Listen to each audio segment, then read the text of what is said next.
Capítulo octavo de la obra original basada en un suceso verdadero, titulada Una víctima del secreto de la confesión, escrita por Joseph Spillman, de dominio público. Adaptación narrativa y síntesis por Eleonora. Tras las nuevas sospechas surgidas, una inesperada visita del alcalde con su comitiva trae consigo preguntas y preocupación que ha llamado su atención. La visita del alcalde. Los tres señores se dirigieron silenciosamente al convento. Carrillón y el gendarme los seguían provistos de una linterna. Cuando después de recorrer las calles de la aldea, llegaron a la plazoleta que había delante del antiguo edificio, vieron iluminada la ventana de la habitación del párroco, observando que aún estaba despierto, como iba y venía en la habitación, su sombra en la ventana y luego desaparecía. Estos hacían comentarios de sospechas al hacérseles raro que seguía levantado cuando estaba enfermo. Con la llave que Loser le dejó a Carillón, procedieron a entrar sin dificultad. Cuando Loser, después de su confesión incompleta, salió de la habitación del párroco, éste se quedó como fuera de sí, asimilando la señora Blanche asesinada, el asesino huyendo con su presa sin que fuera posible ni lícito impedírselo, pues su deber le prohibía hacer uso de lo que el criminal le había revelado en la confesión. Pero ¿podría tomarse aquella por una verdadera confesión? Sobre este punto no abrigaba duda alguna. El criminal no tenía las disposiciones necesarias, pero había querido confesarse y le había confesado su crimen a él como representante de Cristo. Para mayor seguridad, el párroco había tomado la teología moral de Lemcul y había leído el capítulo que trata del sigilo sacramental, aunque creyera estar seguro de alguna cosa.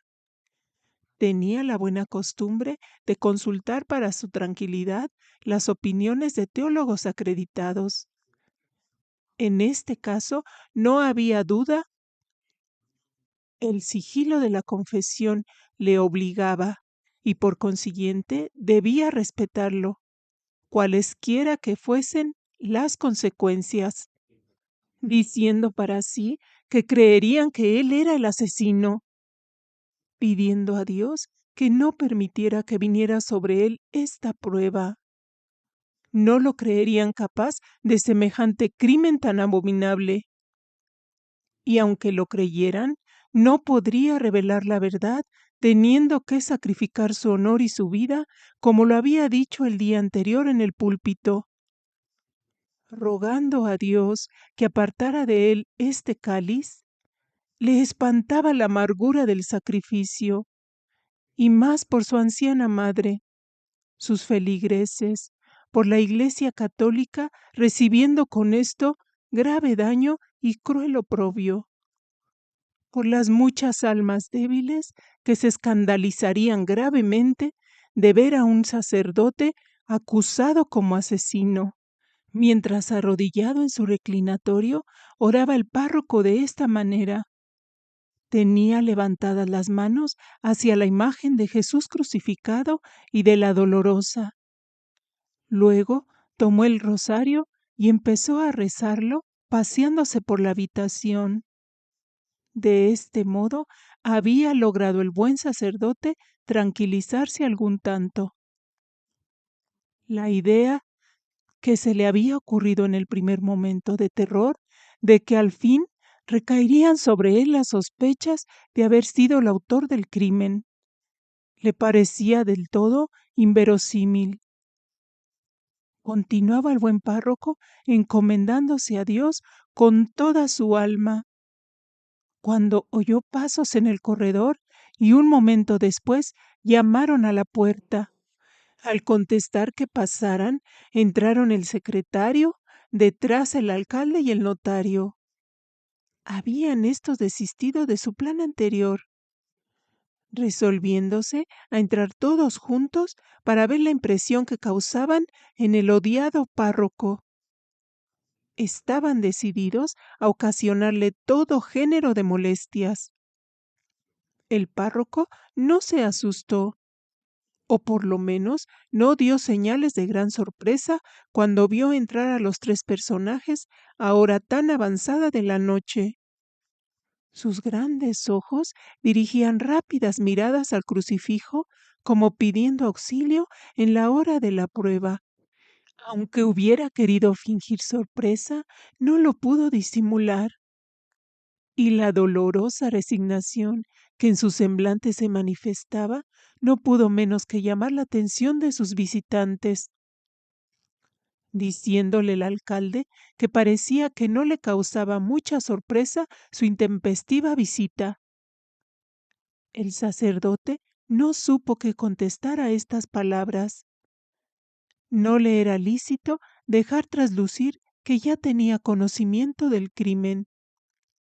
Y sin embargo, los rasgos de su fisonomía lo declaraban contra su voluntad, diciéndoles que le parecía extraño verlos en su casa y en qué podía servirles.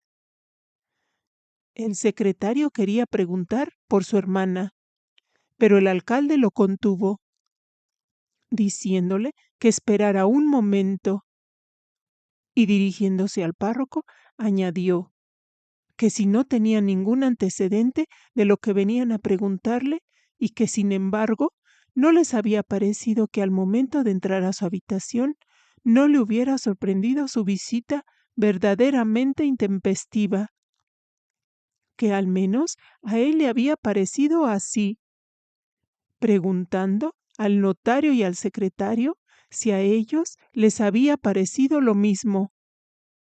Ambos declararon haber recibido la misma impresión, que además estaba enfermo porque Susana les había dicho que le había ordenado no ir toda la tarde, porque necesitaba descanso, que si era así, ¿por qué estaba levantado a hora tan avanzada siendo más de las 11?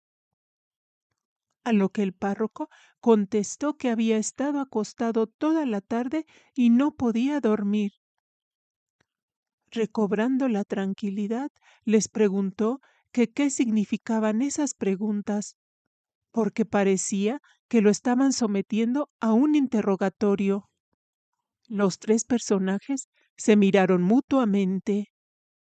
El secretario, con voz áspera, dijo que su hermana no había llegado todavía a su casa, que se decía que había venido a ver al párroco en busca de una cantidad considerable de dinero y que debía haber sido víctima de alguna desgracia o de algún crimen, que estaban obligados a hacer las pesquisas que fueran necesarias, empezando por el monasterio, porque al parecer el sacerdote era la última persona con quien había hablado su pobre hermana.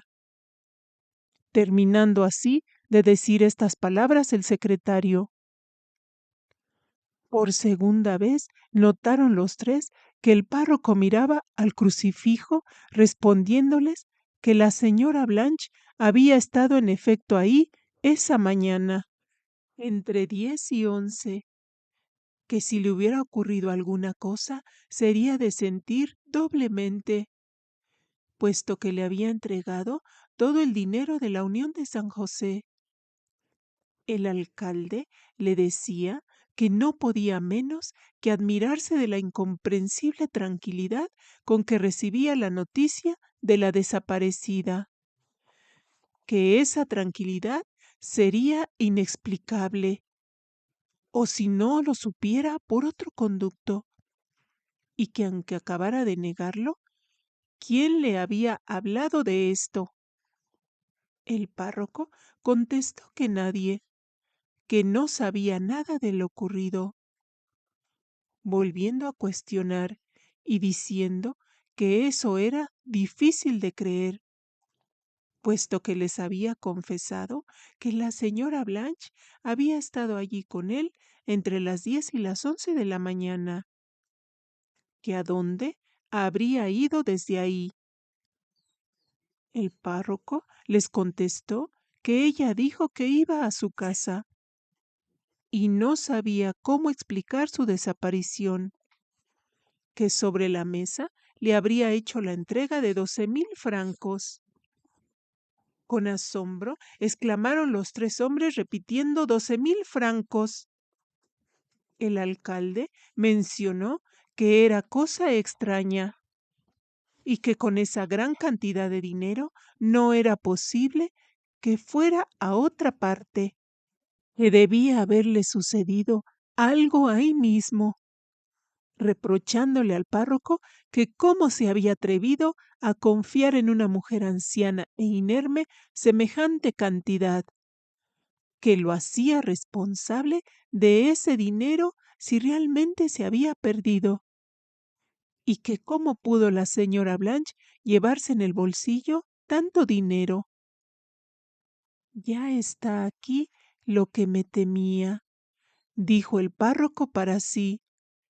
Querían hacerlo responsable de la pérdida del dinero, diciendo en voz alta que la señora había colocado el dinero compuesto de 9,000 francos en un papel y el resto en oro y plata en su canastillo, que ni en sueños podía haberse imaginado que en medio del día y en tan breve camino como el que había de allá a su casa, pudiera haber algún peligro.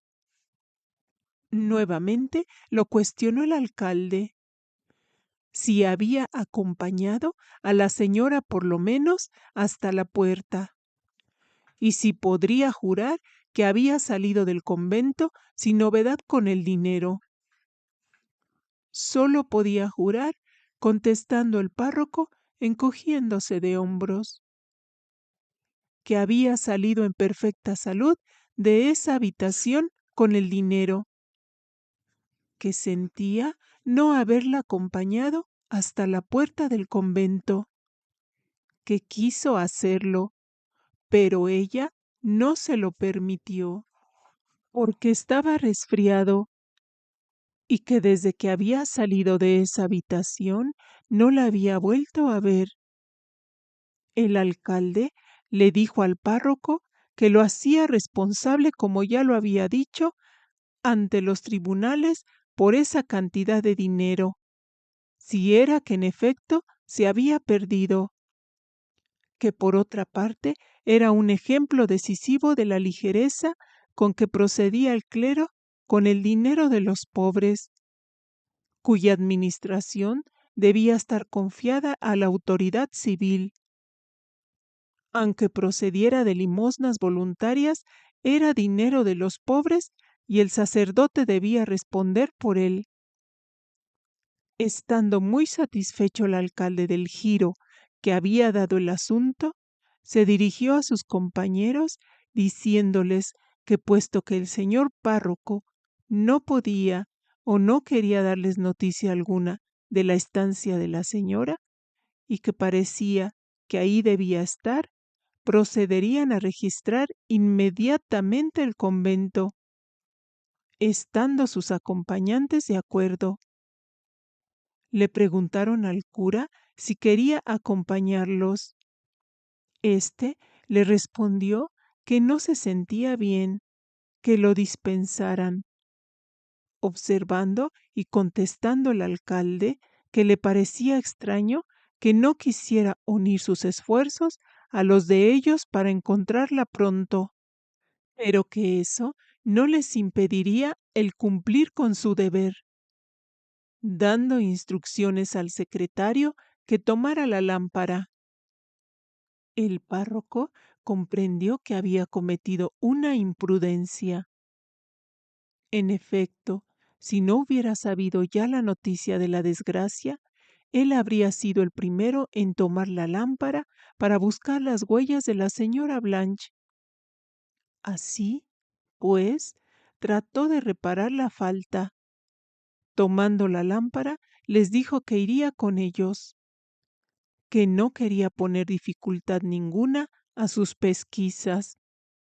Procederían a registrar primero las galerías y las escaleras que conducía desde la habitación a la puerta del convento, por donde la señora debió ir para regresar a su casa.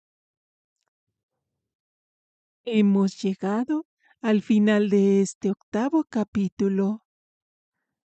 Después de la visita del alcalde, el caso toma un giro inquietante. Las dudas aumentan y la verdad parece aún muy lejana, mientras el misterio continúa. Gracias por acompañarme.